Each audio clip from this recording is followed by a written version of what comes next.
Ito na naman, nagbabalik na naman ang Maple and Stars.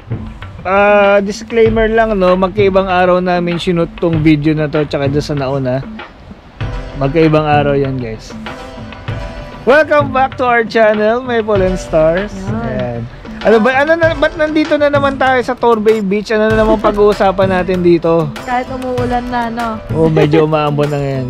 Ayan. Siyempre, walang kumatayang recruitment natin! Yay! Uy, maganda yan, ha? Magandang information yan para sa mga kababayan natin na nagnanais magpunta dito sa Canada. Oo. Lalo na via work permit yung pathway na to. Direct sa mga employer, wala nang agency. Direct. Oh, the cheapest and one of the hardest. Oh, tsaka ano siya, legit siya. Oo. So, ngayon, Anong probinsya naman to? Anong probinsya to? Anong probinsya yan? Bulacan. Probinsya na Prince Edward Island. So, PEI. Ayan. Isla ni Prince Edward. So, meron tayong paparating or mangyayaring international recruitment na gagawin yung probinsya ng Prince Edward Island dito sa Canada. Oo. Pero ano to, guys, itong event na to para siyang for pooling.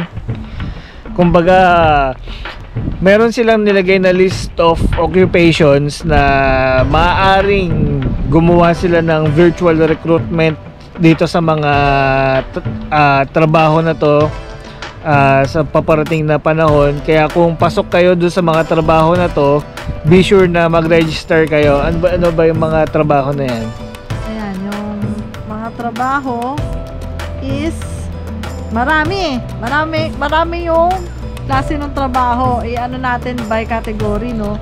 Of course, number 1 on the list, healthcare. Healthcare, yan, wala rin kamatayan yung healthcare. Ano pa?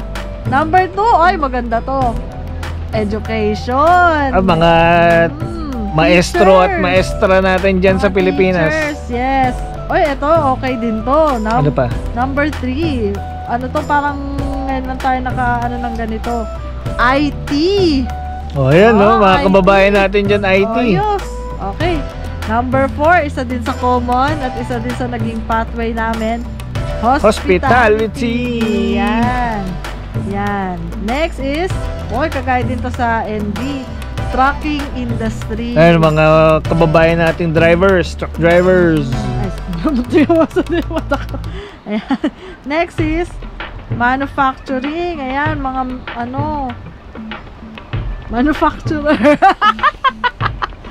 So, siguro mga sa factory. Last is Nako, ito pinakamatinding trabaho sa lahat. Medyo mahirap-hirap na profession to, ha. Bioscience. Ay, pwede yung pwede siya dito. Oo. Yan, bioscience. Ayan, bioscience. Parang ngayon lang sila nagkaroon ng IT at saka bioscience. Medyo matindi-tinding profession. Pero specifically by Chiswen yung mga trabaho? Ayan. Ang mga trabaho, start tayo sa healthcare. Ayan. Caregiver, registered nurse, doctor, and other healthcare field of work. So, hindi lang siya specifically sa mga nurse at doktor. So, baka pasok din dyan yung mga kababayan natin, mga pharmacists, mga radiologists natin, mga kababayan. Sa education naman, ayan, ang pinaka-common is walang kamatayan. Childhood educators. Ayan, marami kasi din nagtatanong sa comment section kung meron ba sa mga teachers. Ito, perfecto. Aside from early childhood educators, elementary teachers, secondary teachers, and other education field of work. O yan, marami tayong teacher na subscriber, ha. Guys, ito na yung inaantay nyo. Try nyo na. Oo. Next is IT. Ayan, inaantay dito ng kamag-anak ko. Web developer or programmer, cybersecurity analyst, software engineer, yan si ate. At saka other IT field of work. Yan. Ayos yan, IT. Ngayon lang nag-open ng IT, ano? So, take advantage nyo na yan. Next is sa hospitality, housekeeper, Cook, of course, lagi yan. Ayun, Hindi in demand mawawala yan, mga talaga. cook guys. In demand dito yan. And other hospitality field of work. Ayan, siguro pwede rin dyan yung mga ano, no? Food service supervisor, pwede yan. Mga restaurant manager, siguro mga cashier. Kasi pasok pa rin yun guys, considered pa rin siya as hospitality. Siguro baka isipin natin yung ibang hotel workers natin dyan, di ba? Try nyo lang, walang mawawala kung ano, di nyo susubukan, sayang. Ano pa? Sa trucking industry, of course, truck driver, dispatcher. Ganyan yun sa mga pelikula, yung dispatchahin nyo na yan. Tawa ka sa kalokohan mo. Ayan, dispatcher, heavy duty mechanic. Ako, mekaniko. Kagaya doon sa NB. Kaya sa NB. Ewan ko parang ano, halos hindi nalalayo yung kailangan nitong PEI doon sa NB, no? Parang in demand sila talaga dito sa Atlantic Canada, mga truck driver. And other trucking industry field of work. Next. Manufacturing naman is machine operator, Okay. manufacturing worker, meat cutter. Yan, yung lagi namin sinasabi sa inyo guys, mga nagtatrabaho sa mga tabasan ng karne. Butcher. Mga nangangatay ng mga livestock sa atin. Try nyo to. At saka yung mga subscribers natin na nag-change ng career to butcher. Ayan, talagang hindi siya nawawala. Hindi nawawala. And other manufacturing field of work. Ayan, basta kung nagtatrabaho ka siguro sa mga manufacturing companies, ganyan factory, try nyo mag-apply.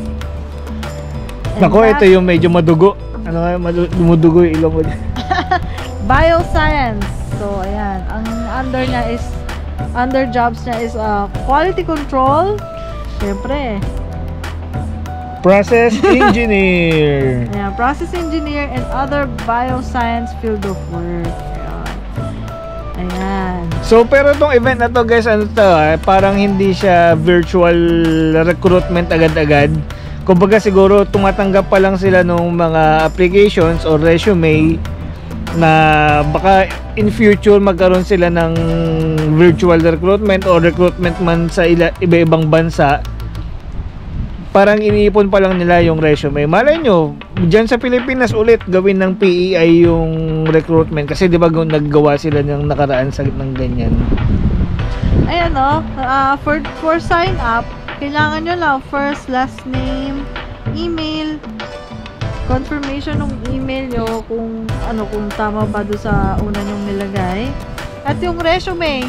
Tapos yung next nun is parang general qualification questions na. So, ano lang siya, online siya, pwede kayo mag-sign up, wala namang mawawala. Lalo na kung inline nga yung yung trabaho nyo. Diba? At gusto nyo mag-abroad, ayan, pwede. Kaya kung gusto nyo guys ng more information regarding sa mga ganito, possible na recruitment, possible opportunity papunta dito sa Canada, pathway papunta dito sa Canada, be sure lang na i-follow yung channel namin para updated kayo at informed kayo sa mga upcoming events dito sa Canada na makakatulong sa inyo papunta dito. Shoutout nga pala kay Edutainment, yung kababayan natin dyan sa Vancouver. Salamat kabayan for watching and subscribing sa aming video. Yes. Ayan. So far, itong event na to is yun nga for pooling, no? Ang date kasi na nakalagay is April 2024, so ongoing siya. Pwede kayong mag-sign up, kumbaga, kasi siguro kakasimula pa lang nitong April na to yung event. Ayan. So tumatanggap pa rin sila ng resume or application dun sa event nila. Kaya send na kayo ng application guys, kasi yun nga, baka mamaya limited lang din yung tatanggapin nilang application, di ba? So the soonest as possible, mas maganda. Kumbaga maka-secure na kayo ng slot ba. Yes. Ayan. So yun lang guys. Hopefully nakatulong tong video na to sa inyo, no? And kung interesado kayong mag-Canada, isa kasi sa number 1 recommendation namin is through jobs, kasi Yun yung pinakamura pero isa din sa pinakamahirap, kumbaga. Pinakamura, pinakamahirap, pero legit. Tsaka marami kayong kakumpetensya yun.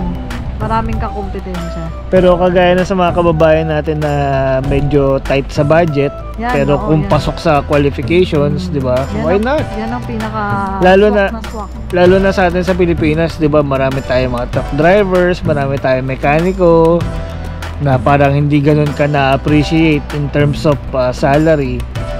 At may aspirations kayo na mag-move dito sa Canada, try nyo itong mga recruitment events na sinishare namin. Oo, kayang-kaya nyo yan. Ayan lang guys. Thank you for watching. Be sure to like and subscribe. See you guys in our next video. Bye!